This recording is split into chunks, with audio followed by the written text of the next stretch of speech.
హాస్పిటల్లో ఉన్నారు, పలాని వాళ్ళు చనిపోయి పోస్ట్ మార్టం దగ్గర ఉన్నారు, ఇంకా మిగతా వాళ్ళ వివరాలు తెలవాల్సిన అవసరం ఉంది, తీసుకోవాలన్నా వద్దా? ఇప్పుడు ఒక 4-5 నాకే కలిస్తే నేను తీసుకెళ్లి అక్కడ కలెక్టర్ గారికి ఆర్డీఓ గారికి కల్పించాల్సిన పరిస్థితి ఏర్పడ్డది. ఎంత ఇర్రెస్పాన్సిబుల్ గా ప్రభుత్వము ఈ అధికార యంత్రాంగం పనిచేస్తుందంటే ఇది నిజంగా చాలా బాధాకరం. ఒకవైపు ఎన్డీఎస్ఆర్ఎఫ్ బృందం అద్భుతంగా లోపల పోయి పనిచేస్తున్నారు, వాళ్ళను మనం అభినందించాల్సిందే. కానీ రెవెన్యూ యంత్రాంగము, జిల్లా యంత్రాంగం ఏం చేస్తున్నట్టు?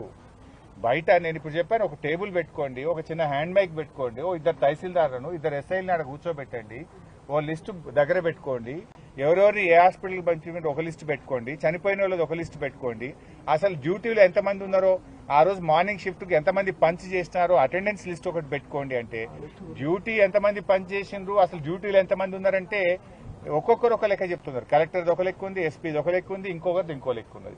డ్యూటీలో ఎంతమంది ఉన్నారు ఆ టైంకు 9:18 అంటే ఇప్పటి వరకు 5 గంటలైనా ఎంతమంది షిఫ్ట్లో పనిచేస్తున్నారో అధికారులు చెప్పడం లేదు. అసలు ఏ వివరాలు కూడా లేకుండా బాధ్యతారహిత్యంగా పనిచేసినట్టు కనబడతా ఉంది. మరి ఇది రాష్ట్రంలో కార్మిక శాఖ మంత్రి ఏం చేస్తున్నట్టు, మరి ప్రభుత్వం ఏం చేస్తున్నట్టు? కనీసం ఒక టోల్ నంబర్ ఇయ్యరా, ఒక టోల్ ఫ్రీ నంబర్ ఇచ్చి ఈ నంబర్కి ఫోన్ చేయండి అని చెప్పొచ్చు కదా. లేదు, కనీసం చాలా మంది కుటుంబ సభ్యులు ఇక్కడికి వచ్చారు, వాళ్ళు ఎవరిని కలవాలి? పోలీసులు నూకేస్తున్నారు. మా బావ ఏమైంది, నా భర్తకి ఏమైంది, నా బావమర్దికి ఏమైంది, మా తమ్మునికి ఏమైంది అని ఏడుస్తున్నారు. వాళ్ళు ఎవరిని కలవాలి, ఎక్కడ కలవాలి? కనీసం ఒక కంట్రోల్ రూమ్ పెట్టరా, ఒక 2 తహసీల్దార్లను కూర్చోబెట్టే బాధ్యత లేదా మీకు? ఓ హ్యాండ్ మైక్ పెట్టుకొని ఇక్కడ రండి బాబు అని సెట్లో చెప్పి ఎవరు ఫ్యామిలీ మెంబర్స్ వచ్చినా అది రాసుకుంటే అర్థమవుతుంటుంది. రేపు ఒకవేళ లోపల అదృష్టం బాగుండి బతికినా వాళ్ళకి అటాచ్ చేసి హాస్పిటల్కి పంపొచ్చు. ఇంకా బాధ కలిగేది ఏంటంటే ఈ చిన్న చిన్న ప్రైమరీ కేర్ హాస్పిటల్లో జాయిన్ చేసినారు, జరిగిందేమో బాంబ్ బ్లాస్ట్. 60-70% పైగా కాలి ఉన్నారు. అసలు మనిషి 30% పైగా కాలుతేనే లైఫ్ ఈజ్ ఇన్ డేంజర్. వాళ్ళని ఎక్కడ చేర్చాలి?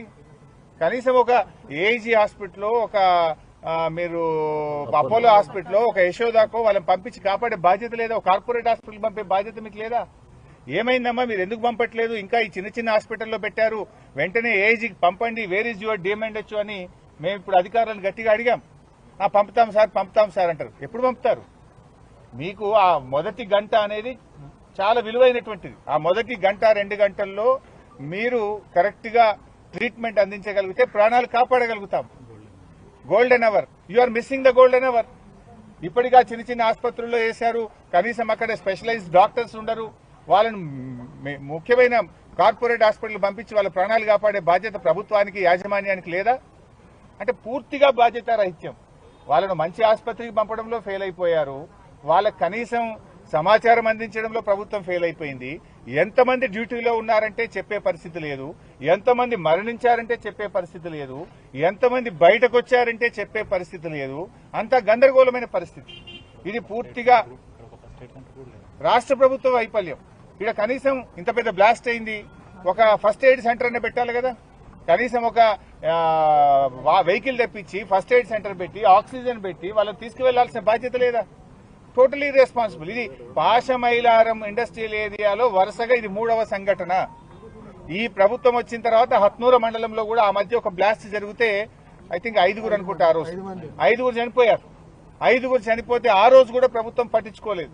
మరి ఏం వరుసగా బ్లాస్ట్లు జరిగి ఇంతమంది మరణిస్తా ఉంటే ఈ ప్రభుత్వానికి ఒక బాధ్యత లేదా? Is it not your responsibility to take care? ఈ సంఘటన మీద విచారణ జరపండి. ఈ బ్లాస్ట్ ఎందుకు జరిగింది? ఈ బ్లాస్ట్ లో ప్రభుత్వ అధికారుల నిర్లక్ష్యం ఉంది. సేఫ్టీ మెజర్స్ తీసుకోవడంలో ప్రభుత్వం పూర్తిగా ఫెయిల్ అయిపోయింది. ప్రభుత్వం ఎక్కడ కూడా బాధ్యత రహిత్యంగా ఉండడం వల్లనే ఈ వరుస సంఘటనలు జరుగుతూ ఉన్నాయి. మేనేజ్మెంట్ మీద కూడా కఠినమైన చర్యలు తీసుకోవాలి. దీని మీద పూర్తి స్థాయి విచారణ జరపాలి. చనిపోయిన కుటుంబాలకు ₹1 ఎక్స్గ్రేషియా అందించాలి. మరి గాయపడ్డ వారికి ప్రభుత్వం కార్పొరేట్ వైద్యాన్ని అందిస్తూ వారి కుటుంబాలకు ₹50 లక్షల ఎక్స్గ్రేషియా ఇవ్వాలని బీఆర్ఎస్ పార్టీ పక్షాన డిమాండ్ చేస్తారు. స్థానిక మంత్రి, కలెక్టర్ అందరు లోపలనే ఉన్నారు, మరి లోపం ఎందుకు జరుగుతుంది? ఎందుకు ఆ కోఆర్డినేషన్ మిస్ అవుతుంది? లోపల మినిస్టర్ గారు అయితే నాకు కనబడలేదు. కలెక్టర్ గారు నేను అడిగాను, ఎంతమంది కలెక్టర్ గారు షిఫ్ట్ లో ఉన్నారు అంటే తెలియదు. మార్నింగ్ షిఫ్ట్ లో ఎంతమంది డ్యూటీలో ఉన్నారు? There is no answer from collector. అసలు ఏం జరుగుతుంది అంటే ఎవరి దగ్గర ఆన్సర్ లేదు. నేను చెప్పాను, కనీసం ఒక కంట్రోల్ రూమ్ పెట్టండి, మీడియాకు ఒక ఫోన్ నంబర్ ఇవ్వండి, సో దట్ వాళ్ళ బంధుమిత్రులు ఫోన్ చేస్తారు. రిలీజ్ ఏ ఫోన్ నంబర్. ఎవరన్నా ఉంటే వాళ్ళు ఎవరికి ఫోన్ చేయాలి, ఎక్కడ ఫోన్ చేయాలి? కార్మికులు, పేదవాళ్ళు,